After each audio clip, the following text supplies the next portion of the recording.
Shalaika, and this is Motivation Mondays, and we are here with Aaron Bussue. Aaron Bussue. And Aaron, where are you from? Tell me. From St. Martin. St. Martin? We're from St. Martin. Actually, was born in town, but then lived in Middle Region for a bit, and then kind of moved to Cahill and then Belvedere. Okay, Belvedere? Belvedere. I used to live in Belvedere. How come I never see you? I was just staying inside Me studying too. my books. Hey, high bam. You see, that's how we do. Package? Package. Schoolpakket? Yeah, I did technique. I think it's called technique, or is it profile technique? Yeah, technique. Yeah. Okay. So I did that. I was good at natuurkunde, so that was an advantage. Good at physics, maths. So I did that. It went well. Graduated 2007 or 9. I think 9. 7 or 9 is a big difference. 7. Graduated 2007. All right, cool. I'm getting old. Oh, really? Graduated 2007 and then went to HAVO. Okay, nice. On St. Martin. On St. Martin. And then, so you left in 2009. That's why you're confused. Okay, see, that makes sense. Okay, so when you left St. Martin, what is it that you wanted to do? Well, first, when I was growing up, I always used to go every Sunday to Maho Beach. So from let's say about 4 or 5 years, I wanted to be a pilot. Oh, cool. So that was one of my main motivations. Every time seeing aircraft land. Yeah. Wanted to be a pilot. Left St. Martin with that same mentality and motivation. That mission. We're gonna do this.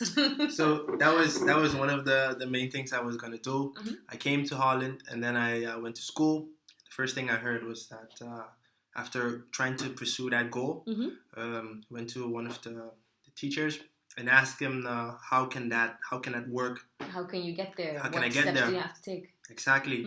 So now the school that I went to is a more geared toward engineering school, but then there was a part where you can do piloting as well. And after I had a conversation with him, he was like, most Antilleans actually don't make it past February. Oh, wow. Yeah, that's what he told me. So that was kind of demotivating. And kind of a slap in the face. Exactly. But what did he give you a reason for that? Now with the knowledge that I have, I know why he said that. Okay. Because actually, I have a lot of friends that do aviation studies and they actually don't make it. It's very tough. You have to be very good in physics and math, especially for aerodynamics subjects that are more like calculating. So that was the case. He told me that. But at the end of the year, I gave him my propedeuse, which is the diploma, the first year diploma, to say that you can do the... Like, bam. So I put it on his desk. So he knew that, hey, I meant business. Yeah. Cool. That's good. You're very determined. Definitely. All right. Well, more about that soon. Can you tell me 3 things about you that describe who you are? Like, I know if you would say whipped cream, me. Books, music, hey. So give me 3 things that describe who you are. Okay, first of all, I'm Christian. That's one of my main things. Secondly, I love music. I play keyboard. I'm a keyboardist. Oh, nice. I love especially like synthesizers that have like a whole heap of knobs and buttons. That's my area. And I also love football. Oh, really? Sports. Like football as in soccer or football as in American football? Both. Okay. Do you play? Nope. I used to play flag football, but I kind of leave the soccer to the professionals. I have 2 left feet. So that doesn't really work out. If you have 2 left feet. First of all, you come off of the plane. You feel like totally frozen, like an ice cube.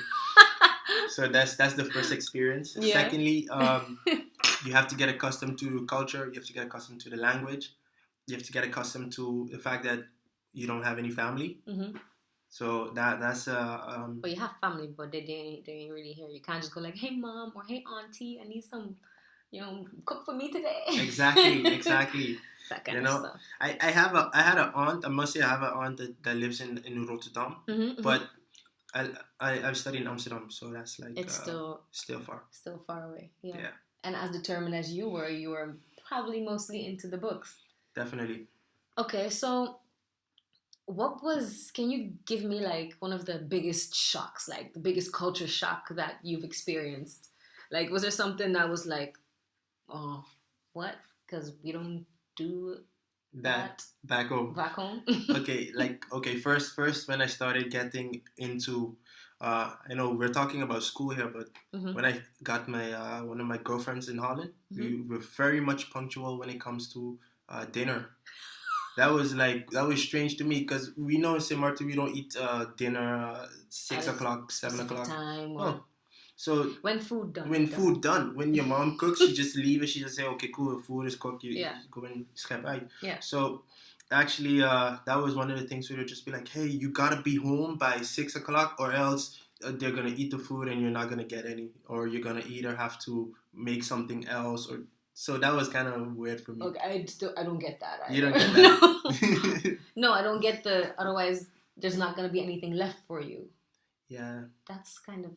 All right. Really Dutch. That's you're not in that relationship anymore, I guess. No. Okay, you see? No. All right. Just checking. I'm in just wondering. I'm in an Indonesian relationship, so that's like a lot of food. Good food. Good food. So, next to studying, because you said you came here to become a pilot. Yeah. Are you a pilot? Because obviously you're finished with school, right? Yeah. I'm actually an engineer, aircraft engineer. Oh wow! So I did my bachelor's in aircraft engineering. Oh wow, that is awesome. So good job. When I actually came to Holland, I wanted to be a pilot. I actually did pilot school. I actually did a couple of entrance exams, and I did a couple of tests. But I failed the medical because of my vision. But besides that, I mean, that was the best thing that could ever happen to me because now I really get to like focus all my energy on the engineering. Yeah. So basically, if you have an airplane, I'm the guy that makes sure that the airplane actually stays in the air. Yeah. That's a lot of responsibility. Yeah. That's scary. It's scary. I mean, I saw it firsthand when I worked at Insulet and Curacao. That was first time where we really saw that. Some of the maintenance that I've done, sometimes it can be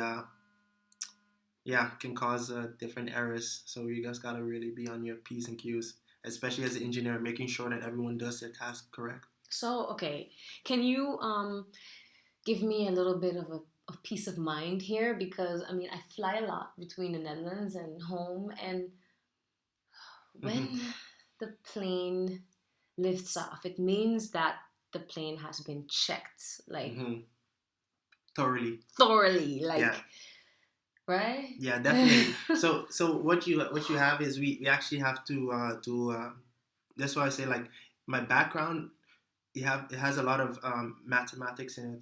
When you go to school, you have something we call kansberekeningen or chance calculations. Yeah. And you have to calculate what's the chance of for example, a part failing, the mean time between failures of different parts, and the chances of a catastrophic failure is like in the millions. It's like almost non-existent. Oh, okay. So actually, for example, if a system would fail in the aircraft, they have 2 and 3 backup systems that will allow the airplane to still remain flying.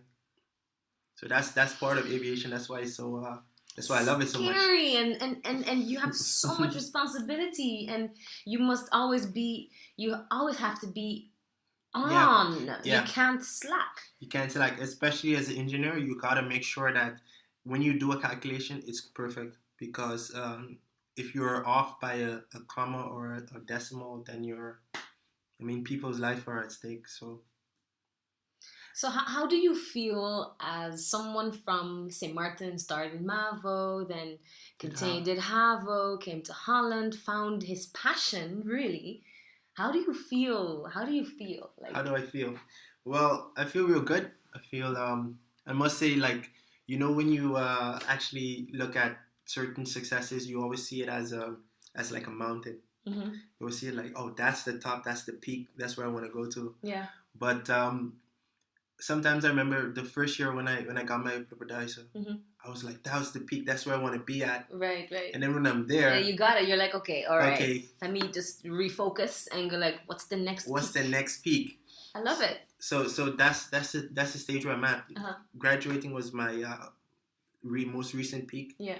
Now I'm graduating. All right. So tell me, what's the next peak? Like, job. What's the next? So getting a job. You're hunting now. I'm looking for a job. I mean, I just came out to Milleridge, Cahill, you know, Belvedere, you know. So that's it, you know. Like we can all, you know, reach for the stars. Yeah, and get there, not just reach, but actually be among those stars and shine. Definitely. That's really, really great. Let me think. So, we have a couple of dreams. Of course, you know, it's Motivation Monday. We're doing this thing that we motivate our youngsters from the island. You know, we hear you. Yeah. We know that you have a dream, and we know that you matter. And this is the reason why we have people such as this one right next to me with all of these awesome things that he's achieved in his life, coming from Milleridge, MPC, Mavo, Belvedere, you know? Yeah. And he can actually give his little insight on what you can do to follow those dreams. So we've selected a couple. So we might break this episode down to a couple, but we're just going to get started because he picked a couple of dreams. And the first one is from? This is from Adriel King. From St. Maarten Academy. He also wants to become a pilot. You can read it. Just to highlight it quick, he said he wants to become a pilot. He would, because he really loves flying, loving to go near and far over the seas. He really loves to meet different people from different cultures, fly along with the eagles and the vultures. Awesome. As a pilot, you gotta stay away from the eagles and the vultures. Yes. As far as possible. I really like the fact where you can. He says, you know, that he wants to fly for American Airlines. That's really good. Very precise. Very precise. Knows what he wants. Go for your goal. I saw he also wants to, you know, pursue that career by him already looking for certain, you know, certain criteria that you need to have.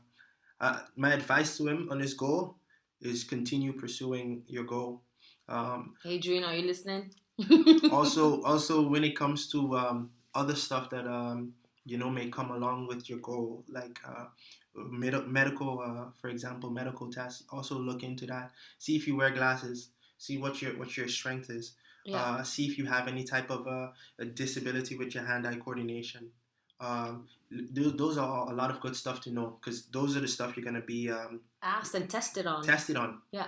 I mean, especially when you're on the flight simulator. I mean, that's the cherry on the cake. But you know, just you know, continue going for your goal. So what he should do is really like further get more info on what criteria. A pilot will be tested on, and to make sure that these things are in check. You know, make sure, you know, like just check your eyes to see what kind of strength you have, what is plus or minus, and coordination and math.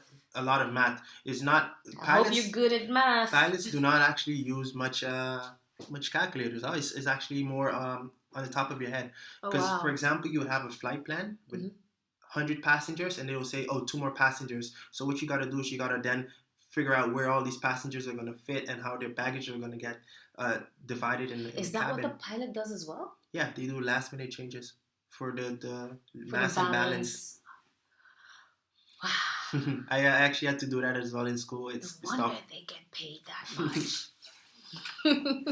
All right. But that's good. Go for that dream, Adrian.